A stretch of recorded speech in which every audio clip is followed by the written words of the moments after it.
Back, guys. It is actually Saturday today, October 11th. I just got back from a little trip up to my buddy's place, so that's why this video is out a little bit late. But we are gonna do a recap for yesterday, Friday, October 10th, 2025. I mean, yeah, let's get into it. So, coming into Friday, I saw Asia session actually inverted this 1 hour and this 4 hour here, but ES hadn't. I actually took a little bit of just a small play here. I was targeting, I think there's like equal highs or something close around here,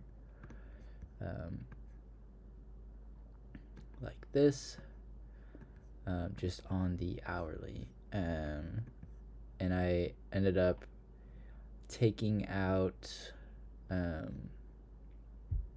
my position at like $100. I don't know, something like that. But so just a little small play that I made during Asia session, and then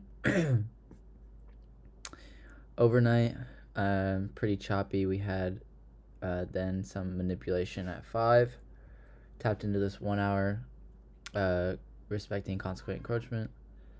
Another inverse right here on the hourly, and then coming into market open, I was very, very bullish on the day. I was expecting all-time highs to get hit again, and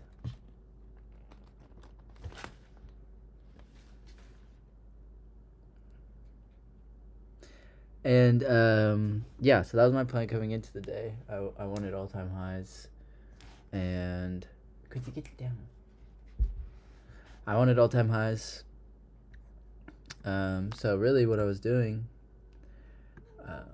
I was just waiting for either like some sort of sell side sweep, and then like catching a continuation play or a reversal off of the sweep, or just like taking out some buy side and then retracing to a little bit of a higher time frame PD array to then catch a continuation up to all-time highs. So on the daily, this was the 50% of the wick here.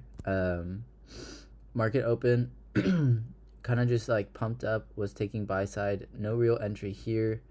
Even on the 30-second, I don't believe there was an entry. And there was a tiny one I could have taken, but at that point it was still so early after market open that I didn't want to test anything. But because I usually like to wait for a pullback within like either a 5-minute or 15-minute. I don't really trust 1 minutes as much. But yeah, anyway, we created a 15-minute order block here, respected it, and as well as first presented fair value gap right here. Took out some more buy side, came down. I think we tapped into a 5-minute here. Yeah, we tapped into a 5-minute right here, but there was no play. I mean, the only play really was either taking this if it inverted. I wanted to take this 3-minute right here. At one point, it was looking really, really good. Taking if it inversed right here. Jesus, why is it so big every fucking time? Pause. Taking this play right here. Targeting probably 2R or 1.5R, something like that. But we never inversed this 3-minute, so that was invalidated. And then also my secondary play was going to be inversing this leg here. We had a resweep of lows, bounce out of first presented, tapped into a couple PD arrays there, and we had some good momentum up. Of course, I would have liked to have seen this inverse in like 2 or 3 candles, but we kind of just chopped around in it, and this fair value gap ended up holding us down basically the rest of the session.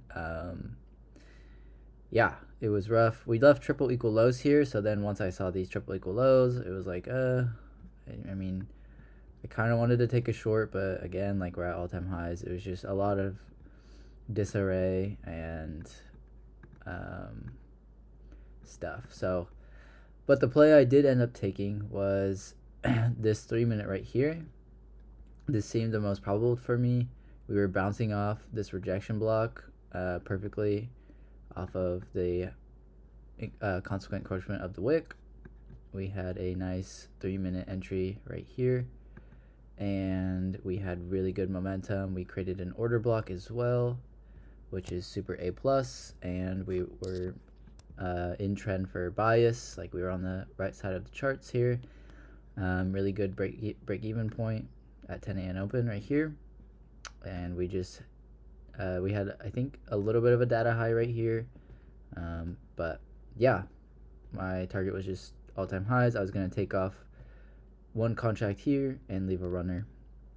So but that ended up just like chopping around, and if we go to the 5-minute, it's literally just like barcode, really subpar price action, and then Trump news came out. So yeah, that happened, and that was where I called it. I actually called it when I got stopped out on this, but I know some people were able to take a continuation here. There was a 5-minute and then a 5-minute inverse right here.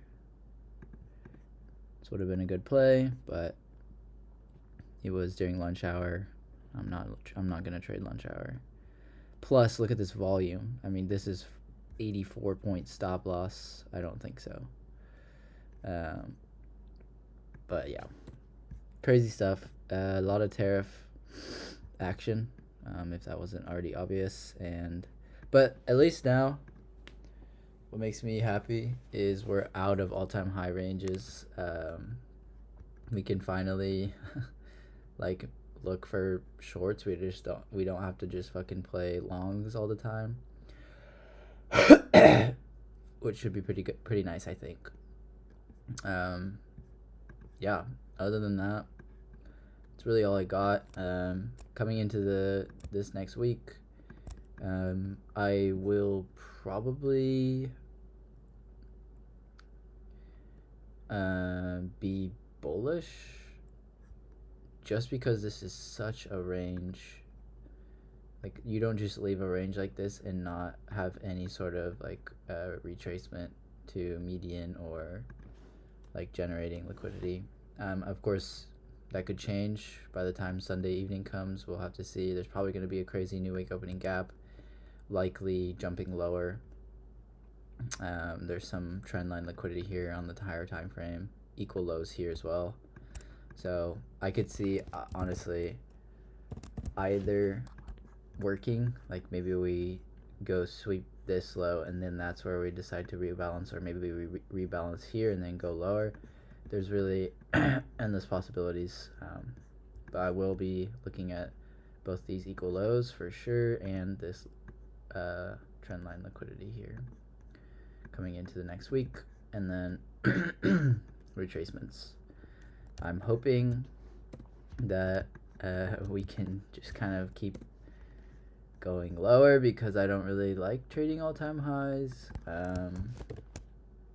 even though some days it's pretty easy to establish your bias, but still it can get pretty boring. And with the government shutdown and all that stuff that happened, I think it's good. We're finally gonna have some more open ranges and hopefully some better price action. So anyways, guys, that's really all I got for you. Monday is a bank holiday, I think, so probably not gonna trade Monday, but coming Tuesday we have Powell speaks at noon, so Tuesday might be low probability as well.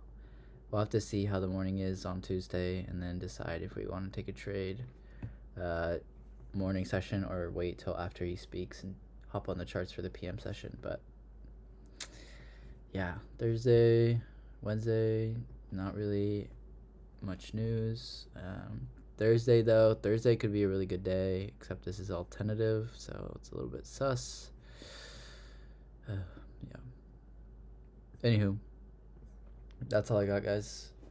Thank you for watching. If you haven't already, in my YouTube description, there is a link for both my Instagram and a Discord. The Discord is completely free, so feel free to hop in there if you would like to join the community. You got a couple people in there right now. We chop it up every morning.